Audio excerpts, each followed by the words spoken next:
नमस्कार सभी को। आज हम पढ़ने जा रहे हैं रुचिरा प्रथम भाग षष्ठ कक्षाया पुस्तकम अर्थात कक्षा 6 की पुस्तक रुचिरा। इससे पहले वाले वीडियो में हमने कक्षा 6 के विद्यार्थियों के लिए संस्कृत व्याकरण का सामान्य परिचय दिया था। अब हम संस्कृत की पुस्तक का प्रारंभ करने जा रहे हैं। उससे पहले इसमें आने वाले कुछ अकारांत शब्दों को हम इस वीडियो के माध्यम से जानेंगे।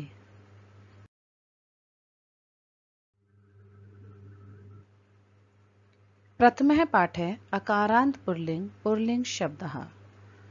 हमने इससे पहले जाना था कि पुल्लिंग किन्हें कहते हैं और उनके एकवचन, द्विवचन, बहुवचन रूप क्या होते हैं। यह हमने एक सामान्य व्याकरण के तौर पे अध्ययन किया था। अब हम उसका यहाँ विशेष रूप से अध्ययन करेंगे।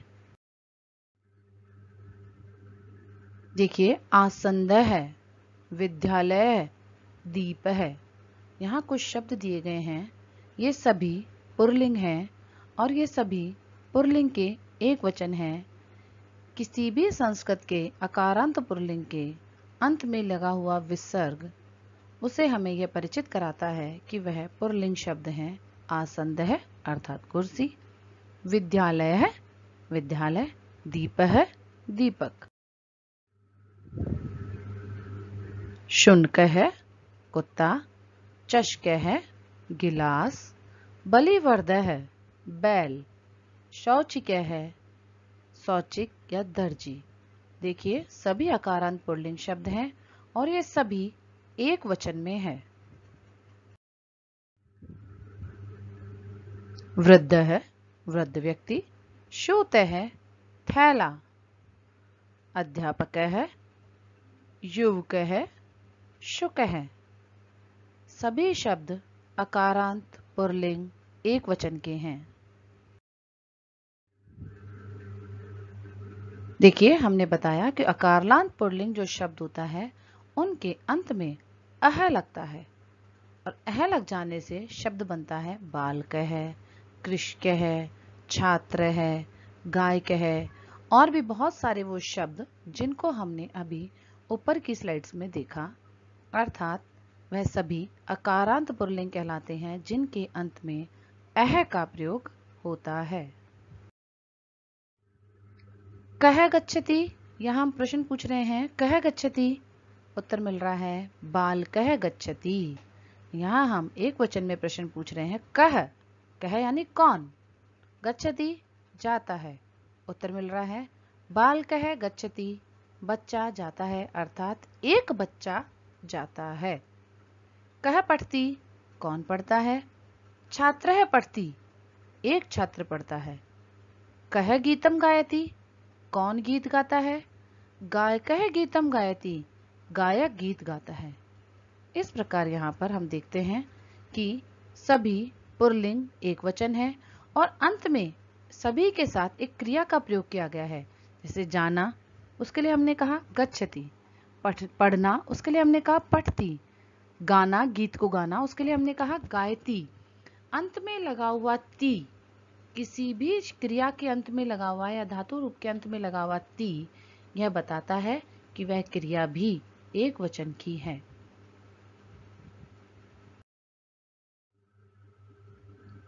कह कृषि कार्यम करोति, कृषकः कृषि कार्यम करोति।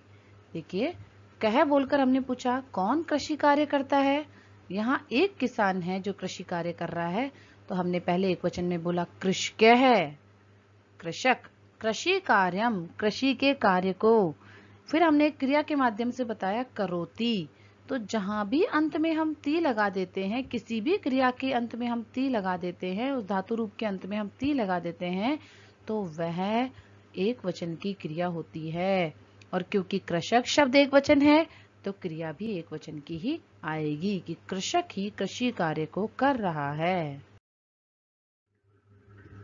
देखिए, जैसे मैंने आपको पहले बताया था, हमने एक स्लाइड में देखा था कि अह लग जाता है तो वह सभी शब्द पुल्लिंग एक वचन के होते हैं। उसी प्रकार यदि किसी भी क्रिया या धातु के साथ में ती का प्रयोग होता है, छोटी ती आपको दिखाई दे रही है यहाँ पर, छोटी ती का प्रयोग होता है तो उसे हम एक वचन की क्रिया कहते हैं। और जब हमारा कर्ता या कार्य का करने वाला या पुरुष जिसकी हम बात करें, जो हम आपको समझा चुके हैं, वो यदि एक वचन का है तो इस ती वाली क्रिया का ही प्रयोग किया जाता है। गच्छति, पठति, गायति, करोति। जाता है, गच्छति पढ़ता है, पठति गायति गाता है, और करोति अर्थात करता है। इस प्रकार ती वाली क्रिया का प्रयोग ही एक वचन में किया जाता है। अकारांत पुल्लिंग द्विवचनम। अभी हमने पढ़ा एक वचन का प्रयोग, अब हम पढ़ने जा रहे हैं द्विवचन का प्रयोग पुल्लिंग शब्दों में ही। अकारांत पुल्लिंग जिसके अंत में ए है, ऐसे पुल्लिंग शब्दों में ही हम द्विवचन का पढ़ने जा रहे हैं। अर्थात जैसे हमने पढ़ा बालक है, अब हम देखते हैं कि यदि दो बालक हैं तो हम उनसे कैसे कहेंगे। देखिए, आसंदौ, अर्थात यहाँ पर दो कुर्सियां हैं। आसंद है, धन आसंद है, तो दो को अलग अलग बोलने के स्थान पर एक साथ बोला जाएगा पुल्लिंग में आसंदौ। इसी तरह विद्यालय, दो विद्यालय में दिखाई दे रहे हैं तो इनको अलग अलग विद्यालय विद्यालय बोलने के स्थान पर हम बोलेंगे विद्यालयों। तो जब भी अकारांत पुल्लिंग शब्द होते हैं और वो दो होते हैं तो वो इसी प्रकार औ की मात्रा के साथ बोले जाते हैं। चषकौ, दो गिलास। शौचिकौ, दो दर्जी। शुनकौ, दो कुत्ते। बलिवर्दौ, दो बैल। वृद्धौ, दो वृद्ध व्यक्ति। श्यूतौ, दो थैले। वृक्षौ, दो वृक्ष।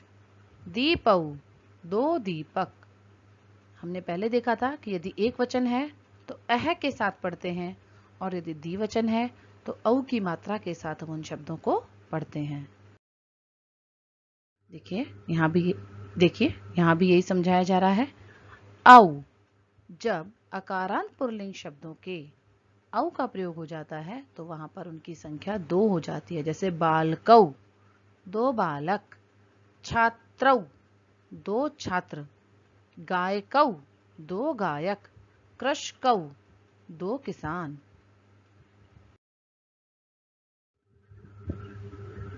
देखिए, प्रश्न है कौ गच्छतः, कौन जाता है। पहले हम जब प्रश्न कर रहे थे तो हम कह एक वचन का प्रश्न कर रहे थे, अब हम प्रश्न कर रहे हैं कौ गच्छतः, कौन जाता है। उत्तर है बालकौ गच्छतः, अर्थात दो बालक जाते हैं। यहाँ ध्यान देने की बात है कि जहां हम कौ को देख रहे हैं वहां साथ में हमें क्रिया पर भी ध्यान रखना है। गच्छतः पहले जब एक बालक के लिए था तो गच्छति था, अब जब दो बालक आ गए हैं, दो व्यक्तियों के बारे में हम बात करेंगे तो हम गच्छतः बोलेंगे। कौ पठतः, कौन पढ़ता है। छात्रौ पठतः, दो छात्र पढ़ते हैं।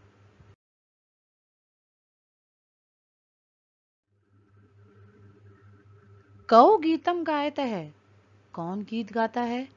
गायकौ गीतम गायतः, दो गायक गीत गाते हैं। कौ कृषि कार्यम कुरुतः, कौन दोनों हैं जो कृषि कार्य करते हैं। कृषकौ कृषि कार्यम कुरुतः, दो किसान कृषि कार्य करते हैं।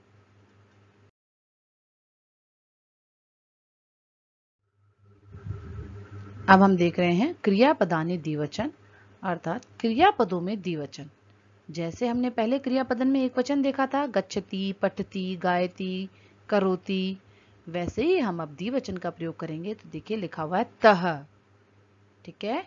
जैसे ही तह आ जाएगा क्रिया आपकी द्विवचन की कहलाने लगेगी।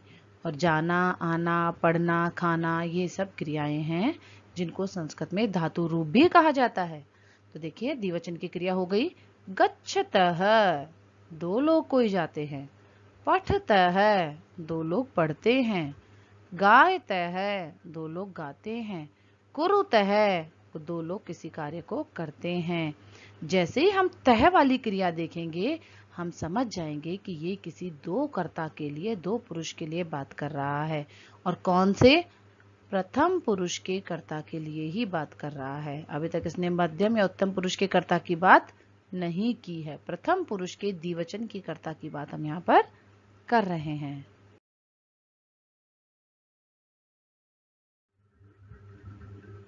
अकारांत पुल्लिंग है बहुवचन। एक वचन देखा अकारांत में, द्विवचन देखा हमने अकारांत में। अब अकारांत पुल्लिंग शब्दों का हम बहुवचन रूप देखेंगे। यहाँ देखिए बच्चों, आसंद है, आसंद है, आसंद है, अर्थात 2 से ज्यादा कुर्सियां। अब वो 3 भी हो सकती है या उससे भी ज्यादा हो सकती है। तो बार बार आसंद है, आसंद है, आसंद है बोलने के स्थान पर बहुवचन में बोला जाता है आसंदाहा। यानी अब ये 2 से ज्यादा कुर्सियां या कोई अन्य वस्तु भी अगर हम बोलेंगे तो वो भी हो सकती है। विद्यालयाहा, देखिए जब अनेक विद्यालयों की बात की जाती है तो विद्यालयाहा। दीपाहा, बहुत सारे दीपक। चषकाहा, बहुत सारे गिलास। शौचिकाहा, बहुत सारे दर्जी या 2 से ज्यादा दर्जी। अंत में हमें क्या ध्वनि सुनाई दे रही है? आहा। ठीक है, इस ध्वनि का विशेष ध्यान रखना है। पुल्लिंग बहुवचन जब हम बनाते हैं तो हमें आहा की ध्वनि सुनाई देनी चाहिए। शुनकाहा, बहुत सारे कुत्ते। बलिवर्दाहा, बहुत सारे बैल। वृद्धाहा, बहुत सारे वृद्ध व्यक्ति। शूताहा, अनेक सारे थैले या बस्ते जिन्हें हम कहते हैं वो। वृक्षाहा, अनेक वृक्ष। दीपाहा, अनेक दीपक। आहा, हमने आपको बताया कि यदि बहुवचन है तो अंत में हमें आहा की ध्वनि सुनाई देनी चाहिए, जैसे बालकाहा, बहुत सारे बालक। छात्राहा, अनेक छात्र। गायकाहा, अनेक गायक। कृषकाहा, अनेक किसान। तो अंत में दिखाई देने वाले आहा के माध्यम से हमें पता चलता है कि वह जिसके बारे में हम बात कर रहे हैं वह कर्ता, वह पुरुष बहुवचन का है।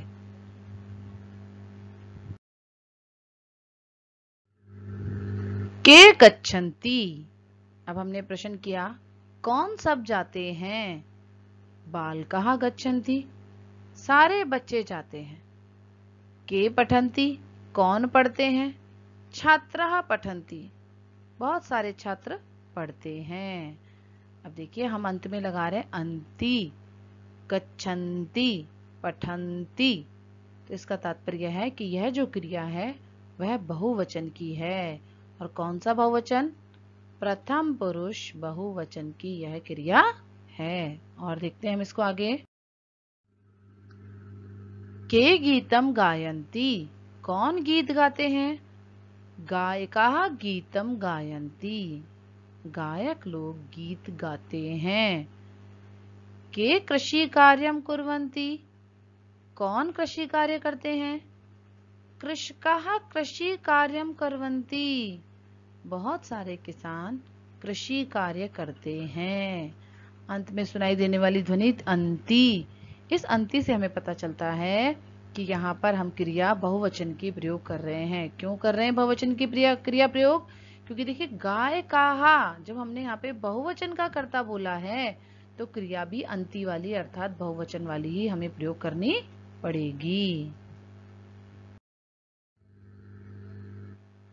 देखिए गच्छन्ति, पठन्ति, गायन्ति, कुर्वन्ति क्रियापदानि बहुवचनम अन्ते इति श्रूयते। क्या कहने का तात्पर्य है यहाँ पर कि जब गच्छन्ति, पठन्ति, अन्ति, कुर्वन्ति ऐसा जब अन्ति शब्द सुनाई देता है, इसका मतलब है कि अब हम बहुवचन की क्रिया का प्रयोग कर रहे हैं। और बहुवचन की क्रिया का प्रयोग क्यों कर रहे हैं? क्योंकि जो हमारा कर्ता है, जो हमारा पुरुष है, वो भी बहुवचन है। बहुवचन कौन सा होता है? जिसमें आहा की ध्वनि सुनाई दे। देखिए यहाँ हमने बताया अकारांत पुल्लिंग में हम प्रथमा विभक्ति की यदि बात करते हैं, विभक्तियां भी हमारे पास में 7 होती हैं, उनके बारे में भी हम आपसे बाद में चर्चा करेंगे। अभी हम सिर्फ प्रथमा विभक्ति की चर्चा कर रहे हैं। तो प्रथमा विभक्ति के अंदर 3 वचन होते हैं, एक वचन, द्विवचन और बहुवचन। तो जब कर्ता के अंत में आपको अह सुनाई दे तो वो एक वचन का कर्ता है, जैसे बालकः है, छात्र है, शुनक है, शोचिक है। जब आपको द्विवचन का कर्ता की बात होगा तो आपको औ सुनाई देगा। जैसे ही आपको अंत में औ सुनाई दे अर्थात वो द्विवचन का कर्ता है। बालकौ, गायकौ, छात्रौ, शुनकौ, शौचिकौ, ऐसे बहुत सारे उदाहरण हमने देखे। बहुवचन जब अंत में आहा सुनाई दे, गायकाः, बालकाः, बलिवर्दाः, शुनकाः, चषकाः, इसका तात्पर्य है कि अब हम बहुवचन की बात कर रहे हैं। तो अह, औ और आहा, इस ध्वनि से हमें पता चलता है कि हम अकारांत पुल्लिंग में एक वचन, द्विवचन और बहुवचन को पहचान सकते हैं। अब हम देख रहे हैं प्रथमा विभक्ति कि जब अभी तक हमने देखा कि वो निशान लगता है केवल अह, औ, आहा। अब देखिए हम इसके रूप कैसे बनते हैं। जैसे हमने कहा बालक, मूल शब्द हमारे पास क्या है, बालक। अब बालक का एक वचन बोलना है, हम बोलेंगे बालकः। बालक का द्विवचन हमें बोलना है, हम बोलेंगे बालकौ। और बालक का बहुवचन बोलना है, हम बोलेंगे बालकाः। अब यहाँ पे देखिए बालकः यानी एक बालक, क्योंकि वो एक वचन है। जैसे औ लग गया वो द्विवचन हो गया, बालकौ अर्थात दो बालक। जैसे आहा लग गया वो बहुवचन हो गया, बालकाः। छात्र का मूल शब्द है छात्र। जैसे इसका हम प्रयोग करेंगे संस्कृत में एक वचन में, छात्र है, छात्रौ दो छात्र, छात्राः अनेक छात्र। चषक गिलास को कहते हैं संस्कृत में, इसका एक वचन होता है चषकः, द्विवचन चषकौ और बहुवचन में चषकाः। और हम देखते हैं इसके अलावा शौचिक, एक वचन में शोचिकः है, एक दर्जी, शौचिकौ दो दर्जी, शौचिकाः अनेक दर्जी। शुनकः है, शुनक, शुनक शब्द जो है वो कुत्ते के लिए आता है। शुनकः है एक कुत्ता, शुनकौ दो कुत्ते, शुनकाः अनेक कुत्ते। बलिवर्द अर्थात बैल, बलिवर्दः एक वचन, बलिवर्दौ द्विवचन, बलिवर्दाः बहुवचन। अब जैसे हमने एक वचन, द्विवचन और बहुवचन को समझा, अब एक वचन की क्रिया के अंत में पहले भी बताया आपको कौन सी ध्वनि सुनाई देती है, ती। गच्छति, पठति, करोति, चलति, इस प्रकार अंत में ती सुनाई देता है।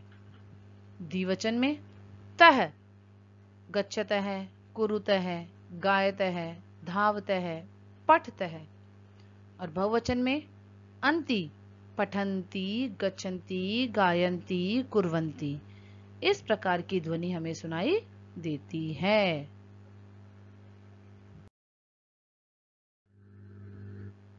अब इस तालिका से हम क्रियापदों को जानेंगे। बताया हमने ऊपर क्या लिखा हुआ है, ती, तह, अन्ति। मान लीजिए गच्छत शब्द है, जाने अर्थ में गच्छ शब्द है, गच्छति, गच्छतः, गच्छन्ति। गच्छति शब्द एक वचन का है, एक वचन के कर्ता के साथ ही आएगा। गच्छतः शब्द द्विवचन का है और गच्छन्ति शब्द बहुवचन का है। जब हम किसी भी एक व्यक्ति की बात करेंगे या वस्तु की बात करेंगे तो हम क्रिया का प्रयोग करेंगे गच्छति, और जब दो की बात करेंगे तो कर्ता में हमारे पास दो हो जाएंगे तो हम लिखेंगे गच्छतः, और जब कर्ता बहुत सारे हो जाएंगे तो हम लिखेंगे गच्छन्ति। ऐसे ही पठति एक वचन, पठतः द्विवचन, पठन्ति बहुवचन। गायति एक वचन, गायतः द्विवचन और गायन्ति बहुवचन।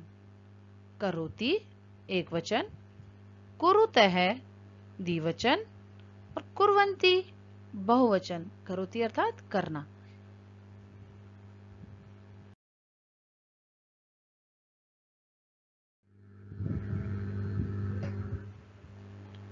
प्रथम पाठ है अकारांत पुल्लिंग सर्वनाम शब्दाः। अभी तक हमने पुल्लिंग शब्दों को जाना, पुल्लिंग शब्दों के एक वचन, द्विवचन, बहुवचन रूप को जाना और पुल्लिंग शब्दों के साथ लगने वाली क्रिया, एक वचन की क्रिया ती, दो वचन की तह और बहुवचन की अंति, इन क्रियाओं को जाना। अब इस प्रथम पाठकारांत पुल्लिंग में आने वाले हम कुछ सर्वनाम शब्दों को जानेंगे। सर्वनाम शब्द क्या होते हैं? आप लोगों ने हिंदी में भी पढ़ा है। संज्ञा के स्थान पर काम आने वाले शब्द सर्वनाम कहलाते हैं।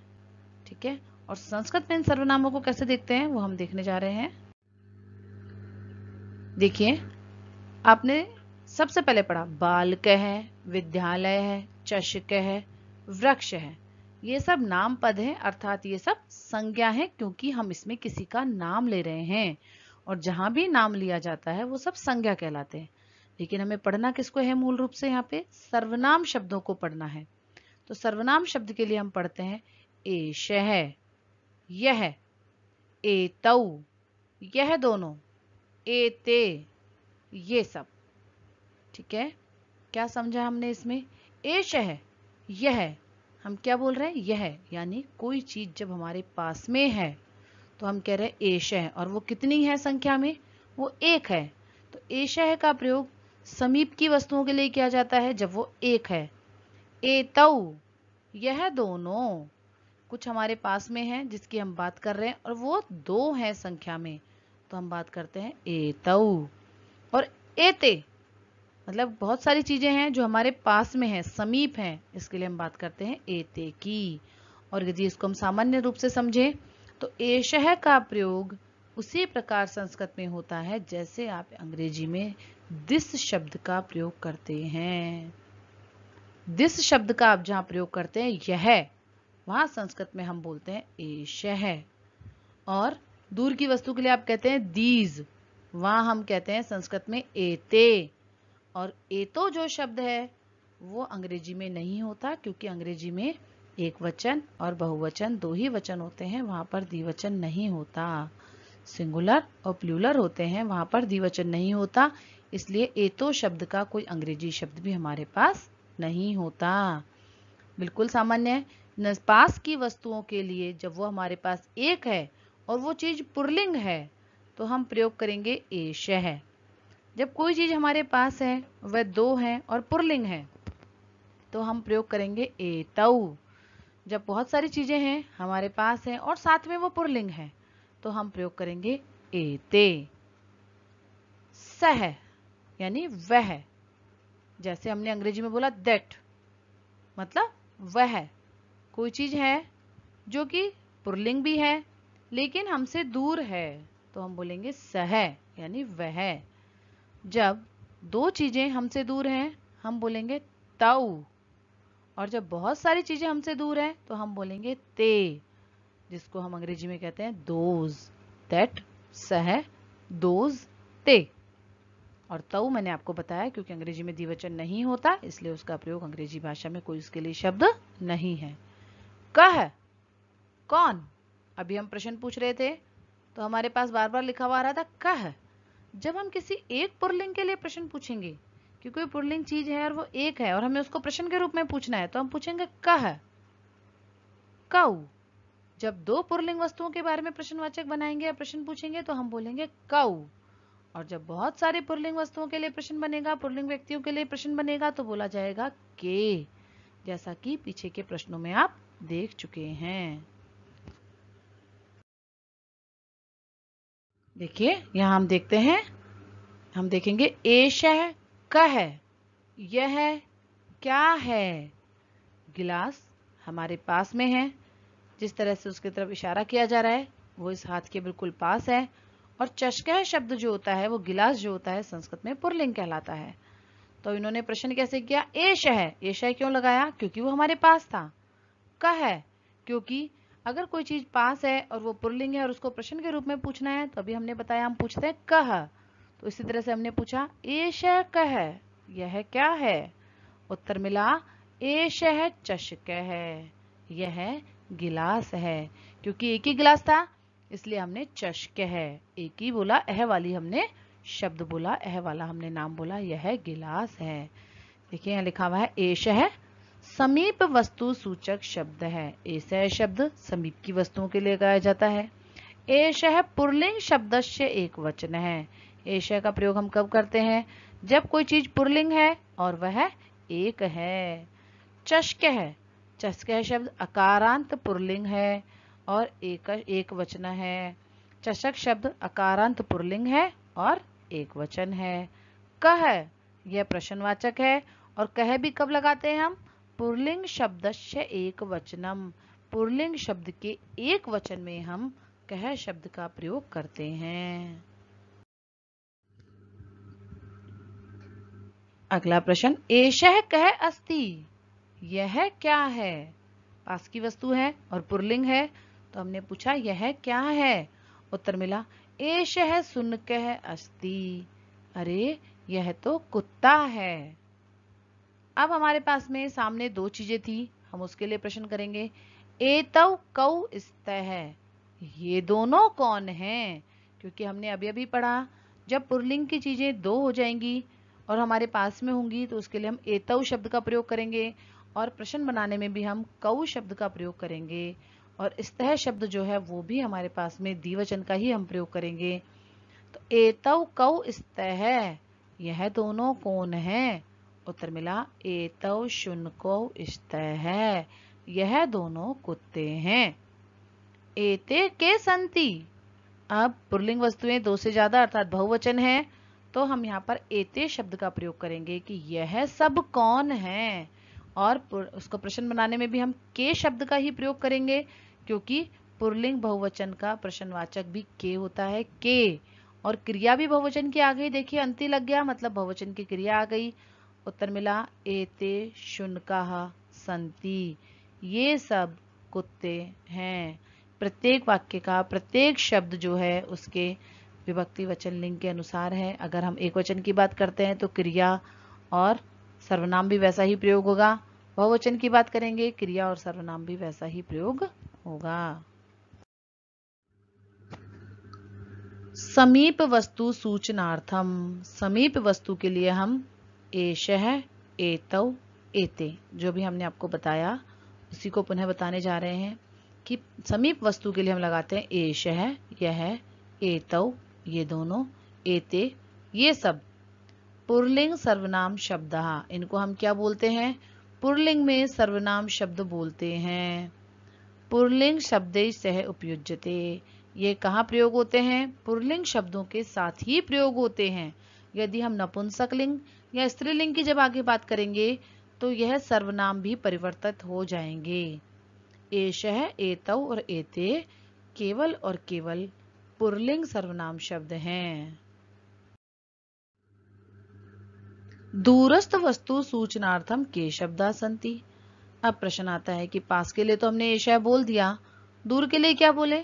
जैसा अभी आपको मैंने समझाया था, बोलेंगे हम एक वचन में सह, द्विवचन में तौ और बहुवचन में ते, अर्थात वह दोनों और वे सब। और देखिए हमने बताया था आपको कि सह को हम दैट भी बोलते हैं, वह भी बोलते हैं।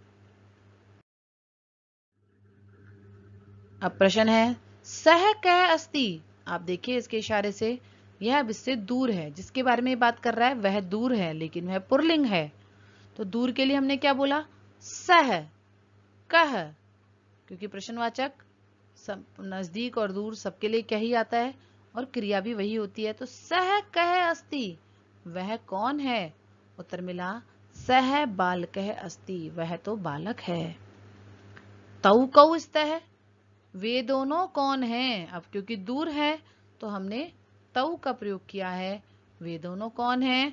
तौ बालको स्तः, वो दोनों बालक हैं।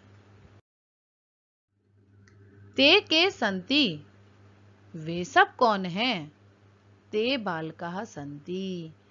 तो हमने बहुवचन में उत्तर दिया वे सब बालक हैं और दूर होने की वजह से यहाँ पर हमने ते शब्द का प्रयोग किया। दोबारा एक वचन, द्विवचन और बहुवचन, इसमें जब प्रश्न पूछा जाता है तो बोला जाता है कह, कौ, के। ये हम पहले भी समझ चुके हैं। जब एक वचन का प्रश्न है तो कह, द्विवचन है तो कौ और बहुवचन है तो के। एते पुल्लिंग सर्वनाम शब्दः प्रश्नवाचकाः, कि पुल्लिंग सर्वनाम शब्द जो हम पढ़ेंगे तो उसके साथ प्रश्नवाचक इन 3 शब्दों का प्रयोग करेंगे और इन प्रश्नवाचक के साथ पुल्लिंग ही प्रयोग होगा। आपको फिर एक बार कह रही हूँ कि यदि हम स्त्रीलिंग या नपुंसक लिंग का प्रयोग करेंगे तो यहाँ जो किम शब्द के कह कऊ के हैं उनमें भी परिवर्तन आ जाएगा। यह सिर्फ पुल्लिंग शब्दों की हम बात कर रहे हैं और पुल्लिंग का ही हम ये पाठ पढ़ रहे हैं। कह कऊ के कैसे जानते हैं हम? एषः कः वृक्ष है, यह कौन सा वृक्ष है। पास के लिए पूछ रहे हैं हम, तो कह रहा है एषः वट वृक्ष है, यह वट का वृक्ष है, बड़ का पेड़ है। एषः कह, यह क्या है? एषः देवालय है, यह देवालय है, यह मंदिर है। कह कऊ के का पुनः प्रयोग, एतौ कऊ, ये दोनों कौन है? एतौ वृद्धो, यह दोनों वृद्ध हैं। एते के, ये सब कौन है? एते बालकाः, यह सब बालक हैं। देखिए प्रश्नवाचक कह कऊ और के का हमने प्रयोग करके बताया कि जब एक वचन की बात है तो कह, द्विवचन में कऊ और बहुवचन में के का प्रयोग किया जाता है। एकवचनम, द्विवचनम और बहुवचनम सर्वनाम शब्दों को हमने फिर से उसको सारांश रूप में पढ़ रहे हैं। जब हम समीप की बात करते हैं तो एषः, एतौ, एते। जब हम दूर की बात करते हैं तो सह, तौ, ते। और जब हम प्रश्नवाचक प्रश्न पूछते हैं तो कह, कऊ, के। ठीक है, ये इनके एक वचन, द्विवचन और बहुवचन रूप हैं जो अभी हमने पढ़े थे। धन्यवाद।